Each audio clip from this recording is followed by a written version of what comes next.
Hello दोस्त। इस session में हम लोग हाफ डिफ्लेक्शन मेथड पढ़ने जा रहे हैं। ये एनसीईआरटी की एक्सपेरिमेंटल स्किल से लिया हुआ है। मैं आपको बताना चाहता हूँ कि इस वीडियो में इस सेशन में हम लोग क्या करेंगे। मैं आपको डिटेल में बताऊंगा कि किसी भी गैलोमीटर का रेजिस्टेंस कैसे निकाला जाता है।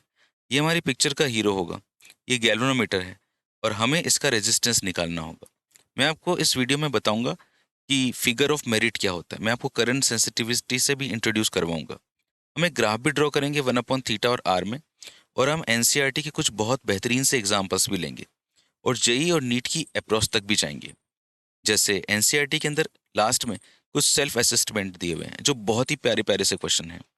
ढेर सारे क्वेश्चन हैं ये, और मैं से बहुत सारे क्वेश्चंस मैं आपको सॉल्व करवाऊंगा। इसके अलावा कंपटीशन पॉइंट ऑफ व्यू से नीट और जेई पे बेस्ड भी क्वेश्चन हम लोग इसमें टच करेंगे। तो आइए स्टार्ट करते हैं। ये है हमारा गैल्वेनोमीटर जिसका रेजिस्टेंस निकालना है। जैसा कि मैंने आपको बताया, जिस मेथड से हम लोग इसको कैलकुलेट करेंगे वो होगा हाफ डिफ्लेक्शन मेथड।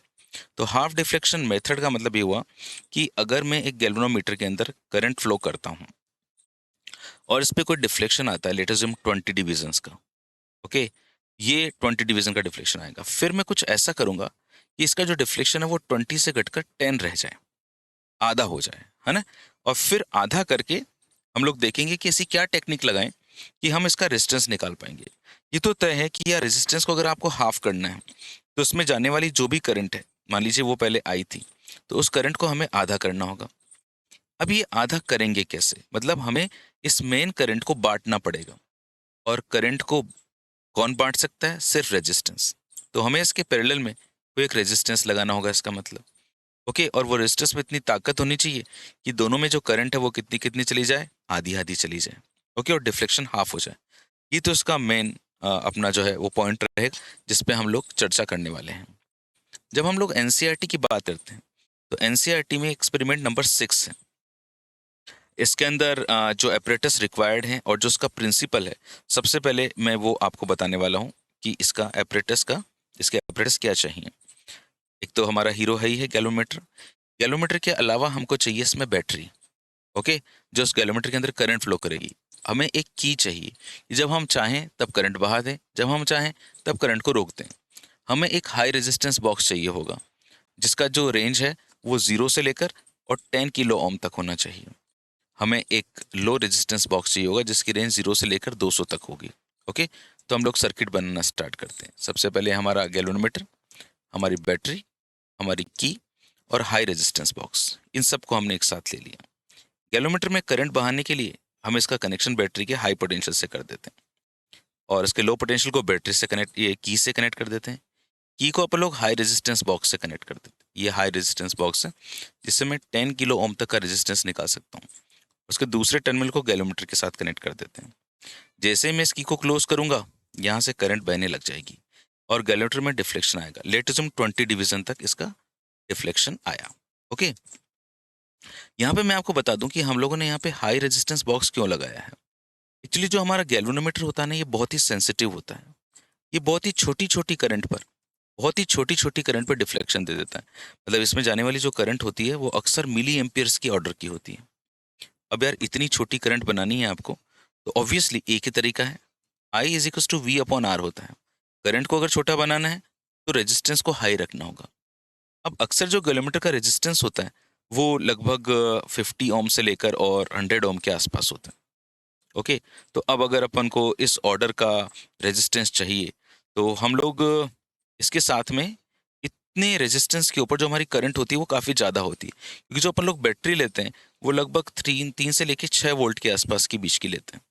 ऐसे में जो हमारी करंट है वो मिली एम्पेयर्स में नहीं आएगी, करंट काफ़ी ज़्यादा आ जाएगी। क्योंकि जैसे मान लीजिए मैंने वोल्टेज को 5 ले लिया और जो रेजिस्टेंस है इसका गैलोमीटर का वो भी मान लीजिए 50 है, तो ऐसा करके मुझे केवल 0.1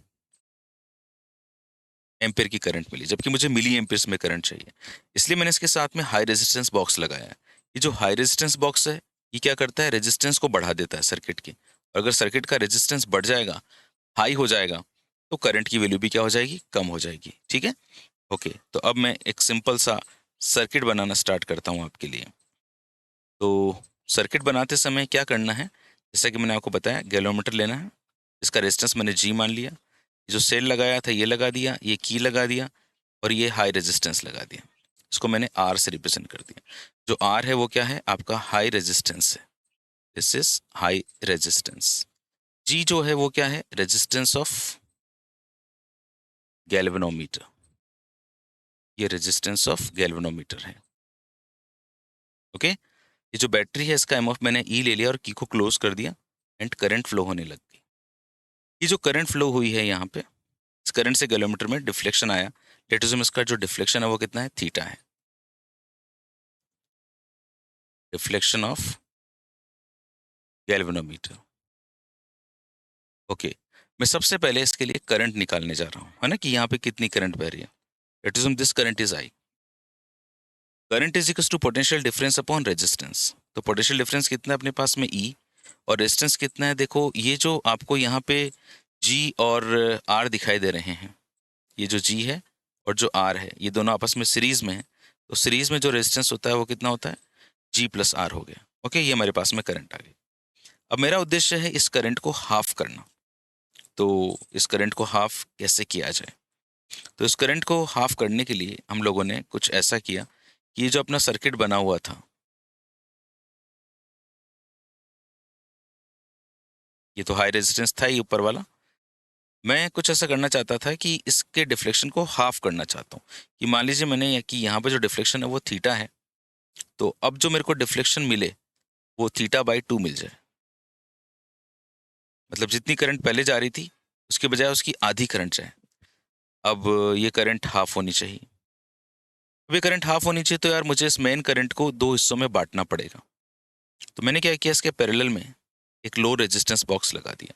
LRB, लो रेजिस्टेंस बॉक्स, है ना। लो क्यों लगाया, क्योंकि इसका जो गैल्वेनोमीटर का रेजिस्टेंस मैंने आपको बताया था लगभग 100 ओम के आसपास होता है। तो लगभग इसी ऑर्डर का मैंने लो रेजिस्टेंस बॉक्स यहाँ पर लगा दिया। लेट अस उसकी जो वैल्यू है वो एस है, क्योंकि इसके पैरेलल में लगाया है तो हम इसको शंट बोल देते हैं। Okay, this is a low resistance. इस रेजिस्टेंस की वैल्यू ऐसे होनी चाहिए कि जो भी करंट आ रही है यहाँ पे, लेटिज्म यहाँ से जो भी मेन करंट आ रही है लेटिज्म वो आई है। तो इस आई करंट के दो टुकड़े हो जाएं यहाँ पर। इस आई करंट के कितने टुकड़े हो जाएं, दो टुकड़े। ये वाला टुकड़ा अगर मैं कहता हूँ I1 और ये वाला टुकड़ा कहता हूँ I2, तो जो I1 है उसकी वैल्यू I/2 के बराबर हो। अब आपको पता है कि ये G और S दोनों पैरेलल में है। जब G और S दोनों पैरेलल में होंगे तो मैं जानता हूँ कि G और S अगर दो रेजिस्टेंस हो, पैरेलल में हो, और ये जो I करंट आ रही हो अगर ये दो हिस्सों में बटे, तो क्योंकि दोनों पैरेलल में है तो V is to I R होगा। पैरेलल में पोटेंशियल डिफरेंस सेम रहता है, तो I is proportional to 1/R हो जाएगा। करंट रेजिस्टेंस के इनवर्स रेशियो में बटेगी। रेजिस्टेंस का रेशियो है G रेशियो S, तो करंट बटेगी S रेशियो G में। मुझे ऊपर वाले में करंट चाहिए तो उसमें करंट जाएगी S। G और S टोटल रेजिस्टेंस है G S प्लस G। इसमें से S हिस्सा ऊपर वाले के पास में जाएगा of the total current. Okay, अच्छा, ये जो करंट आई है हमारे पास में, दिस करंट, ये पुरानी वाली जो करंट थी उसका आधा होना चाहिए। पहले जितनी करंट जा रही थी ना, जो थीटा डिफ्लेक्शन दे रही थी, उसकी बजाय ये करंट कितनी है, हाफ होनी चाहिए। ओके, ये हो गया S upon S plus G and this is the this main current, ये जो अब जो करंट बह रही है। अच्छा, ये वाली करंट कैसे निकालूंगा बच्चों, बताओ। करंट इज इक्वल टू होता है total voltage upon total resistance. Voltage कितना है E, और रेजिस्टेंस कितना है। अगर मैं रेजिस्टेंस की बात करता हूँ तो देखो ये जो G है और जो S है ये दोनों आपस में पैरेलल में है। अगर ये दोनों आपस में पैरेलल में होंगे तो मैं कह सकता हूँ कि पैरेलल में इक्विवेलेंट रेजिस्टेंस कितना होता है, GS upon G plus S, R1 R2 upon R1 plus R2, और उसके साथ में ये R सीरीज में है, तो नेट रेजिस्टेंस हो जाएगा GS upon G plus S plus R। ये वैल्यू यहाँ पे पुट कर देता हूँ, E upon GS upon G plus S, और ये हो गया R। ओके, ठीक है, आगे बढ़ते हैं। अभी जो आई थी ये पुरानी वाली करंट थी जो स्टार्टिंग में बह रही थी, क्योंकि इस पुरानी वाली करंट की आधी करंट जाएगी तभी तो थीटा से थीटा बाई होगा। पुरानी करंट थी E upon G plus R, तो 2 तो यहाँ पे लगा हुआ है, E upon G plus R, S upon S plus G, ये E, यहाँ पे LCM ले लो यारो, जी प्लस एलसीएम ले लो तो ये हो जाएगा जी S plus R G plus S. Okay, एक एक स्टेप कर रहे हैं, देखो कहीं पे भी कोई कमी नहीं कर रहे हैं। जी प्लस एस से जी प्लस एस कट गया, ई से ई कैंसिल हो गया, ये हो गया 1/2 G plus R is equals to S upon G S plus R into G plus R into S.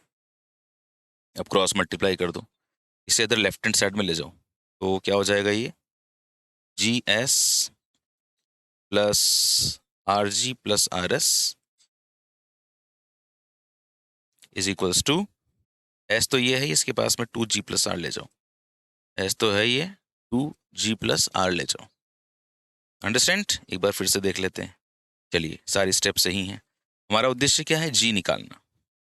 Ji S plus R G plus R S बराबर 2 G into S plus 2 R into S. ठीक है जी। अब एक काम करो, ये 2GS दिख रहा है और इधर भी GS दिख रहा है, इसको इधर ले जाओ इसके पास में, तो 2GS माइनस GS हो जाएगा। ठीक है जी। और क्या है, 2RS दिख रहा है, यहाँ पे RS है, इसको इधर ले जाओ, ये ले गए। साइड में रह जाएगा RG, ये 2GS minus GS GS, 2RS minus RS मतलब RS। हमें G कैलकुलेट करना है, तो RG माइनस GS, G की टर्म्स को एक साथ कर लिया, इधर RS हो गया, G को कॉमन निकाल लिया, अंदर R माइनस S हो गया बराबर RS। ओ यारों, हम हमारी मंजिल तक पहुंच चुके हैं। RS upon R minus S, this is the result. हमने गैल्वेमीटर का रेजिस्टेंस निकाल लिया भाई। ओके, अब बोले सर यार ये जो आपने किया है, गैल्वेमीटर का रेजिस्टेंस निकाला है ना, इस रेजिस्टेंस को निकालने का क्या फायदा हुआ और ये एक्सप्रेशन हमारी कैसे मदद करेगा? देखो यार, इस एक्सप्रेशन में जो खास बात है वो क्या है कि जो R है वो है आपका हाई रेजिस्टेंस बॉक्स में से निकाला गया रेजिस्टेंस, और एस है लो रेजिस्टेंस बॉक्स में से निकाला गया रेजिस्टेंस। तो केवल इन दो वैल्यूज को देखकर, केवल इन दो वैल्यूज को देखकर अपन लोग हमारा रेजिस्टेंस निकाल सकते हैं। यहाँ से तो आ गया आपका हाई रेजिस्टेंस, ये जो निकाला था, और यहाँ से आ गया आपका लो रेजिस्टेंस। तो जी इज इक्वल टू आ गया आपका R S upon R minus S. This is our result. एक बात जो खास ध्यान में रखनी है। दूसरी बात ये कि अक्सर जैसे मैंने आपको बताया कि जो आर है वो तो हाई रेजिस्टेंस बॉक्स है, और एस जो है वो लो रेजिस्टेंस बॉक्स से निकाला गया रेजिस्टेंस है। तो तय हुआ कि जो आर है वो एस से काफ़ी बड़ा है। अगर आर को मैं एस से काफ़ी बड़ा लेता हूँ, तो आर इतना बड़ा है कि आर की तुलना में मैं एस को नेगलेक्ट कर सकता हूँ। अगर एस को नेगलेक्ट कर दिया जाए यारों, तो आपका जो जी बनेगा वो बनेगा आर एस अपॉन एस को तो नेगलेक्ट कर दिया आर, और इससे कट गया, और अगर ये कैंसिल हो गया एस से, तो जी की वैल्यू किसके बराबर आ गई, एस के बराबर। इसका मतलब जो लो रेजिस्टेंस बॉक्स में से हमने रेजिस्टेंस निकाला है वही गैल्वेनोमीटर का रेजिस्टेंस है ना? तगड़ी बात। दो रिजल्ट, ये मतलब इनको स्टार लगा लो बिल्कुल एकदम। एक तो ये रिजल्ट आपको याद रहना चाहिए, आपका एग्जाम में टाइम बचेगा। और अगर आप लोग लेबोरेटरी में एक्सपेरिमेंट कर रहे हैं, तो हमारे लिए बहुत खास बात ये हो जाती है कि जो अपन लोग यहाँ पे लो रेजिस्टेंस बॉक्स लगाएंगे, उस लो रेजिस्टेंस बॉक्स का जो रेजिस्टेंस है वही इस गैल्वेनोमीटर का रेजिस्टेंस होगा। ये हुई बात यहाँ तक। ओके, अब दूसरी बात जो आपको जाननी जरूरी है, जो ये जो भी मैं आपको बता रहा हूँ ये सब बातें एनसीईआरटी में ही लिखी हुई हैं, है ना? अब मैं आपको दो टर्म्स इंट्रोड्यूस करवाऊंगा, एक तो करंट सेंसिटिविटी और एक figure of merit. Current sensitivity, okay, sensitivity word का दिमाग में आते, देखो मैंने ये एक टॉय है जो कितना सेंसिटिव है ना, शर्मिला है। थोड़ी सी भी चेंज अगर इसकी ज़िंदगी में होता है तो वो उसका इफेक्ट अपन को दिखाई देगा, और इसका एक अपोजिट इफेक्ट देखेंगे अपन लोग, फिगर ऑफ मेरिट। तो पहले मैं आपको करंट सेंसिटिविटी बताता हूँ क्या होती है। जैसे बच्चों एक बात बताओ, जैसे मैंने दो गैलोमीटर लिए, एक गैलोमीटर G1 और गैलोमीटर G2। एक बात बताओ कि अगर मैं इस गैलोमीटर G1 में 1 मिली एम्पीयर का करंट भेजता हूँ और उसमें भी 1 मिली एम्पीयर का करंट भेजता हूँ, मैं देखता हूँ कि यार ये वाला गैलोमीटर में इतना डिफ्लेक्शन हुआ, बट ये वाले गैलोमीटर में थोड़ा ज़्यादा डिफ्लेक्शन हुआ। तो क्या मुझे बता सकते हो कि G1 ज़्यादा सेंसिटिव है या फिर G2 ज़्यादा सेंसिटिव है? बताओ, कमेंट बॉक्स में लिखो। बिल्कुल सही पहचाना आपने, G2 इज मोर सेंसिटिव। क्योंकि दोनों में सेम करंट बहाई थी यार। सेम करंट बहाने पर G2 ने जो है ज़्यादा इफेक्ट शो किया, ये ज़्यादा सेंसिटिव था, इसके ऊपर मुझे ज़्यादा इफेक्ट दिखाई दे रहा है। इसका मतलब करंट सेंसिटिविटी एक ऐसी टर्म है जो कहती है कि अगर मैं यूनिट करंट बहाऊं, यूनिट करंट बहाने पर जो गैलोमीटर जितना ज़्यादा डिफ्लेक्शन देगा उसे करंट सेंसिटिविटी कहते हैं। Current sensitivity is the deflection for unit current. Unit current बहाने पर जो डिफ्लेक्शन होता है उसको करंट सेंसिटिविटी कहते हैं। और करंट सेंसिटिविटी का जो रेसिप्रोकल टर्म होता है उसको फिगर ऑफ मेरिट कहते हैं। फिगर ऑफ मेरिट होता है के। फिगर ऑफ मेरिट जो होता है वो करंट सेंसिटिविटी का रेसिप्रोकल होता है। ये जैसे थीटा अपॉन आई था तो ये आई अपॉन थीटा होता है। फिगर ऑफ मेरिट अपन को बताता है कि फॉर अ यूनिट डिफ्लेक्शन, अगर आप एक यूनिट का डिफ्लेक्शन चाहते हो, कि जैसे गैलोमीटर की जो स्क्रीन है, ये जो गैलोमीटर है, इस गैलोमीटर के ऊपर खूब सारे डिविजन्स बने हुए हैं, तो हमें किसी एक डिवीजन के डिफ्लेक्शन के लिए, एक डिवीजन के लिए डिफ्लेक्शन के लिए जितनी करंट चाहिए, और यूनिट डिफ्लेक्शन रिक्वायर्ड करंट जो होता है उसको अपन लोग फिगर ऑफ मेरिट कहते हैं। फिगर ऑफ मेरिट की यूनिट क्या हो जाएगी? Ampere per division. एक डिवीजन के डिफ्लेक्शन के लिए कितनी करंट चाहिए।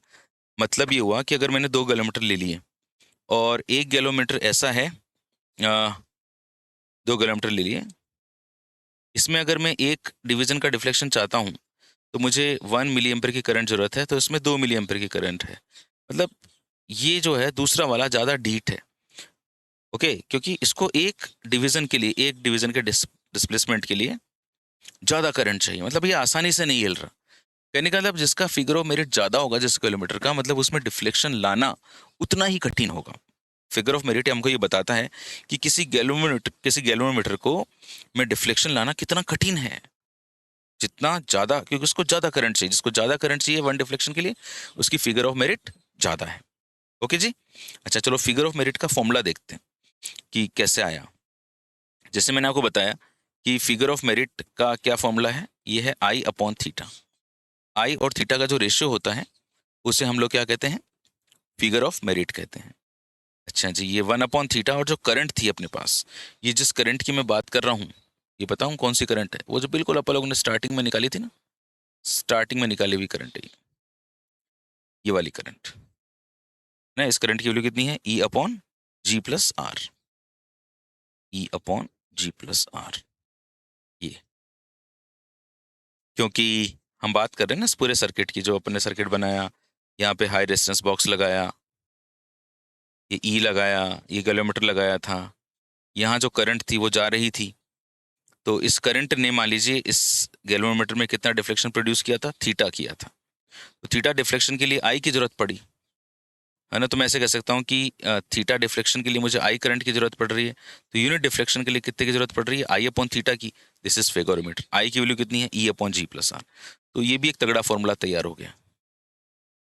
ओके, अब जो एनसीईआरटी के जो मैनुअल में जो दिया हुआ है उस हिसाब से जितना भी कंटेंट है वो तो हो गया, अपना फॉर्मूले तैयार हो गए।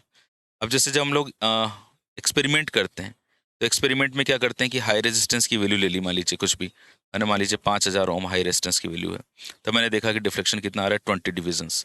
तो मैंने जो शंट रेजिस्टेंस लगाना पड़ा ऐसा करने के लिए, जो लो रेजिस्टेंस वाला था, वो मान लीजिए मेरे को 100 लगाना पड़ा, है ना। और हाफ डिफ्लेक्शन जो आया वो कितना आया? 10 डिविजन्स आ गया। तो ये वाला जो फॉर्मूला है, इस फॉर्मूले से अपन लोग एलिमेंट का रेजिस्टेंस निकाल लेंगे, और ये जो फॉर्मूला है इससे अपन लोग फिगर ऑफ मेरिट निकाल लेंगे। मीन वैल्यू जैसे खूब सारी रीडिंग्स ले लेंगे तो गैल्वेनोमीटर का एवरेज वैल्यू आ जाएगा। यहाँ से सब जो रीडिंग्स आई उनका एवरेज कर लेंगे, फिगर ऑफ मेरिट का एवरेज निकाल लेंगे, वो यहाँ पे एवरेज आ जाएगा। फाइनली रिजल्ट हो जाएगा कि रिजल्ट ये है कि resistance of galvanometer by half deflection method इतना आया, फिगर ऑफ मेरिट अपनी इतनी आई। ठीक है, अब जब हम एनसीईआरटी में इससे आगे बढ़ते हैं, तो देखो कई छोटे छोटे क्वेश्चंस है जिनको मैं आपके सामने लेना चाहूँगा और इन पे चर्चा करेंगे। ठीक है जी। देखो एक यहाँ दिया हुआ है question, galvanometer resistance G can also be determined from the slope of a graph plotted Rs against R minus S with Rs on y axis and R minus S on x axis। जैसे मैंने आपको बताया कि G बराबर कितना आया था अपने पास में? Rs upon R minus S. ये एनसीईआरटी का एक पॉइंट है ना। तो ऐसा जो क्वेश्चन है वो किसी स्टेटमेंट वाले क्वेश्चंस में बन सकता है कि ये अपने पास में G is equal to Rs upon R minus S है। अगर मैं y एक्सिस पे Rs ले लूँ और एक्स एक्सिस पे मैं आर माइनस एस लूँ, तो ये जो ग्राफ है इसका स्लोप अगर निकाला जाए तो आर एस को कहाँ लिया है मैंने, वाई एक्सिस पे, और आर माइनस एस को कहाँ लिया, एक्स एक्सिस पे। तो Y is equal to G into X हो गया। तो ये Y is equal to M X की इक्वेशन हो गई ना, स्ट्रेट लाइन की, जहाँ पे एम क्या होता है, स्लोप होता है। तो ये ऐसी इक्वेशन आएगी, और जो इसका स्लोप होगा, let's assume this angle is alpha, slope of R S versus R minus S curve इसको शो करता है। इसका स्लोप मतलब टेन अल्फा, ये गैलोमीटर के रेजिस्टेंस को शो करता है। This is resistance of galvanometer. ठीक है, ये मैंने आपको बताया कि इस पॉइंट का क्या मतलब है। जैसे कुछ सेल्फ असेसमेंट दिए हुए हैं कि how will you use a galvanometer for measuring current, कैसे आप करोगे, तो ये तो अ, जो है आपका एमीटर के जैसे यूज वाला आ जाएगा। इसमें मैं आपको एक बार सीधे लिए चलता हूँ इस फिफ्थ क्वेश्चन की तरफ, है ना, जो मैं यहाँ पे चर्चा करना चाहूंगा। और ये क्वेश्चन है कि is it possible to find galvanometer resistance by taking one third deflection, is if so what changes would be required in the formula for calculation of G. ये मैं इसको आपके सामने आपके साथ मिलकर सॉल्व करना चाहूंगा। आप एक बार इस क्वेश्चन को समझो कि ये क्या कहना चाहता है। ये बोल रहा है कि जैसे मैंने हाफ डिफ्लेक्शन मेथड से करा है, क्या मैं वन थर्ड डिफ्लेक्शन मेथड से कर सकता हूँ। कहने का मतलब ये हुआ कि जैसे मैंने कुछ ऐसा ले लिया कि ये आपका गैलोमीटर है, जिसमें जो मैं करंट बहाऊंगा उसका डिफ्लेक्शन थीटा आ रहा है, पर मैं इस डिफ्लेक्शन को वन थर्ड डिफ्लेक्शन पे ले जाऊं थीटा बाई थ्री पर। ओके, और थीटा बाई थ्री पर ले जाने के बाद में क्या मैं कैलकुलेट कर सकता हूँ। तो आओ मैं आपकी मदद करता हूँ। सबसे पहले आप क्या करें, तो सर्किट बनाएं। यहाँ पे हाई रेजिस्टेंस लगा दिया आप लोगों ने आर, यहाँ पे गैलोमीटर लगा दिया, और यहाँ पे आपने कोई करंट निकाल ली। ठीक है, की लगा दी, उसका डिफ्लेक्शन कितना आ रहा है आपके पास में, थीटा आ रहा है। ये जो करंट आई आपके पास में, मेन करंट, वो I total voltage upon resistance R plus G. अब मैंने क्या किया कि ये जो मेरा सर्किट था जिसमें मैंने हाई रेजिस्टेंस लगाया था, ये गैलोमीटर था, इसका डिफ्लेक्शन को मैं वन थर्ड करना चाहता हूँ, थीटा बाई थ्री। तो मुझे इसके पैरेलल में कोई शंट लगाना पड़ेगा। ओके, ऐसा करने के बाद में मैंने देखा कि यार यहाँ से जो भी करंट आएगी, मेन करंट जो अब चेंज हो जाएगी पहले के बजाय, उस करंट के दो हिस्से होंगे, ये आई वन और ये आई टू। ये जो आई वन हिस्सा है, मेरे को डिफ्लेक्शन थीटा बाई थ्री चाहिए, तो आई करंट पे थीटा था, तो ऑब्वियसली यहाँ पे आई बाई थ्री करंट जानी चाहिए। मतलब ये जो पहले वाली करंट थी ये आई थी, इसका वन थर्ड पार्ट यहाँ पर जाना चाहिए। ओके, तब हमारा जो उद्देश्य है वो सफल होगा। तो मैं शुरू करता हूँ एक बार इसकी कैलकुलेशन, है ना। देखो, ये जो आई है ये दो हिस्सों में बट रही है, तो और जी और एस दोनों पैरेलल हैं। तो मैंने आपको बताया था कि V is equal to I R, parallel में वी सेम होता है, तो I is proportional to one upon R हो जाएगा। रेजिस्टेंस का जो रेशो है वो जी रेशो एस है, तो करंट का रेशो एस रेशो जी हो जाएगा। तो यहाँ जो करंट जाएगी आई वन, उसकी वैल्यू होगी S upon S plus G of this current I. जो आई वन है वो आई बाई थ्री होनी चाहिए, S upon S plus G of main current. Main current हो जाएगा, जो नेट ईएमएफ है वो ई है, और नेट रेजिस्टेंस ये तो हो गया R one R two upon R one plus R two, G S upon G plus S, plus ये हो गया आपका आर ना। सब कुछ देखो वैसा का वैसा है, बस हमने यहाँ पे वन बाई थ्री लगा लिया। बहुत प्यारा केस है, मतलब, है ना, इस पे अच्छा क्वेश्चन बन जाता है। तो यहाँ पे मैंने ये पुरानी वाली करंट लिख दी जो थी ई अपॉन आर प्लस जी, ये एस अपॉन एस प्लस जी है, ये ई है, यहाँ पे एलसीएम ले लो जी प्लस एस, तो G S plus R G plus S हो गया ये। इस जी प्लस एस से जी प्लस एस काट दो, इस ई से ई को काट दो, है ना, लगभग लगभग वैसा ही सारा प्रोसीजर बन रहा है। अब इस पूरी चीज को आप लेफ्ट हैंड साइड में ले जाओ, तो G S plus R G plus R S इधर ले गए, इधर है आपका three R plus G into S, done. ये हो गया three R S plus three G S plus R G plus R S. देखो मेहनत खूब कर रहे हैं अपन यार, ऐसी क्या बात है, मैं कर रहा हूँ ना तुम्हारे साथ, घबराने की क्या जरूरत है। ये जो थ्री जी एस है और ये जो जी एस है, इसको इसके पास में लेके चले जाओ, तो ये टू जी एस हो जाएगा। 3RS है, इसके पास में इस RS को ले जाओ, 2RS हो जाएगा, इधर RG बच जाएगा। ठीक है, यहाँ पे क्या बच गया आपका, RG बच गया। अब इसको जो गैलोमीटर वाली जो टर्म्स हैं उन्हें एक साथ कर लो। गैलोमीटर का अगर मैं रेजिस्टेंस देखता हूँ तो देखो G इसमें आ रहा है और G इसमें आ रहा है। इन दोनों टर्म्स को मैं एक साथ लिखने जा रहा हूँ। इसको जब एक साथ लिख रहे हैं तो ये है आपका RG। एक बार मैं फिर से यहाँ पे लिखता हूँ, बराबर 2RS प्लस 2GS। देखो भैया, कोई गलती नहीं होनी चाहिए ना, इतनी मेहनत जब कर रहे हैं तो फिर एक्यूरेसी भी आनी चाहिए। ये RG माइनस 2GS बराबर 2RS हो गया। यहाँ से G को कॉमन ले लो तो R माइनस 2S हो जाएगा, ये 2RS हो गया। ये गैलोमीटर का रेजिस्टेंस आ गया 2RS upon R minus 2S। बल्ले बल्ले, ओ शावा शावा, ये आया भैया। तो वहाँ पे क्या आ रहा था result, RS upon R minus R ऐसा आ रहा था। यहाँ पे कितना आया, 2RS upon R minus 2S। तो यार ये क्या होता है कि यहाँ पे भी अगर मैं वो कंडीशन लगा दूँ कि R is very very greater than S, तो इसको नेगलेक्ट कर देंगे, ऊपर के R से नीचे का R कट जाएगा और G की वैल्यू कितनी हो जाएगी, 2S। अब यहाँ पे एक बहुत अच्छा क्वेश्चन बन सकता है यार, कि अगर आपको एग्जामिनर दे दे कि R S से बहुत बड़ा है और आप 1/3 डिफ्लेक्शन मेथड का यूज़ कर रहे हैं, तो G की वैल्यू अप्रॉक्सीमेटली किसके बराबर होगी, तो G की वैल्यू अप्रॉक्सीमेटली 2S के बराबर होगी। ठीक है, तो ये आप लोगों ने इसका ये क्वेश्चन किया जो हमको दिया हुआ था, ये वाला क्वेश्चन करवा दिया जो मस्त था, मतलब अच्छा। एक मैंने ये आपके साथ में डिस्कशन कर लिया है। इसके अलावा एक केस है कि plot a graph between R and 1 theta, ये भी मैं आपके साथ में चर्चा करने वाला हूँ। R और 1 थीटा के बीच में ग्राफ ड्रॉ करना है जिसमें R को एक्स एक्सेस पे लेना है। तो देखो अभी थोड़ी देर पहले मैंने आपको K का फॉर्मूला बताया था ना, K का जो रिजल्ट है देखो मैं आपको बताता हूँ, कहाँ गया, ये रहा। K is equals to 1 upon theta E upon G plus R।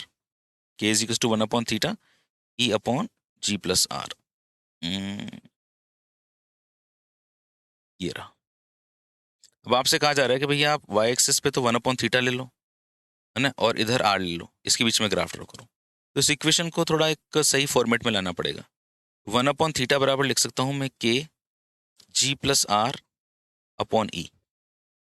1 upon theta is equals to K G upon E plus K R upon E।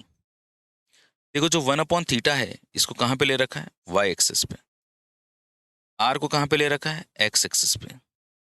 ये जो है ये क्या बन जाएगा m, और ये क्या बन जाएगा पूरा कांस्टेंट, क्योंकि गैलोमीटर का कांस्टेंट रेजिस्टेंस कांस्टेंट है, सेल का एमएफ कांस्टेंट है, के भी कांस्टेंट है।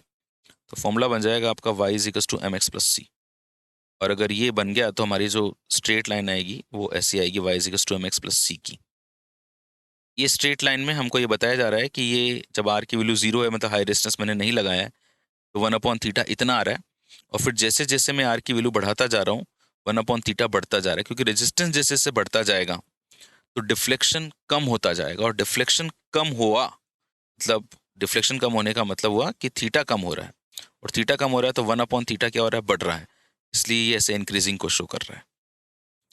ठीक है, तो ये मैंने आपको बहुत सारी बातें बताई हैं, और भी कई छोटे छोटे क्वेश्चंस हैं जो आप आसानी से इनको अटेम्प्ट कर सकते हैं। इनको अटेम्प्ट कीजिए, कोई भी दिक्कत हो तो मेरे साथ में चर्चा कीजिए।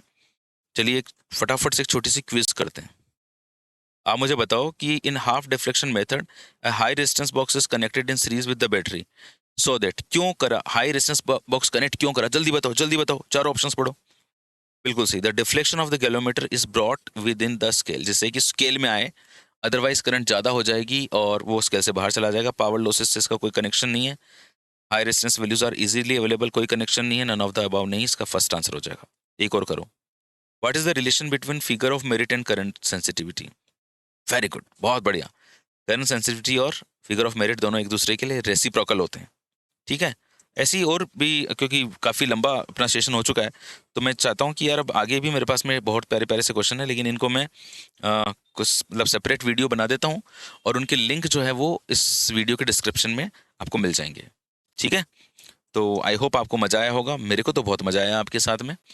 और बस जुड़े रहिए आप एपीजी की दुनिया पे। मैं एनसीईआरटी की सीक्रेट्स आपके सामने रिवील कर रहा हूँ। और खूब मेहनत करो, मेहनत करने से हमेशा हमेशा हमेशा बहुत मज़ा आता है। और ज़िंदगी में हम तो आए मज़े लेने के लिए, है ना? तो संघर्ष में मज़ा है और मेहनत करने में मज़ा है। स्टे ट्यून्ड विद एपीजी की दुनिया। Okay, thank you so much, God bless you, have a great life ahead.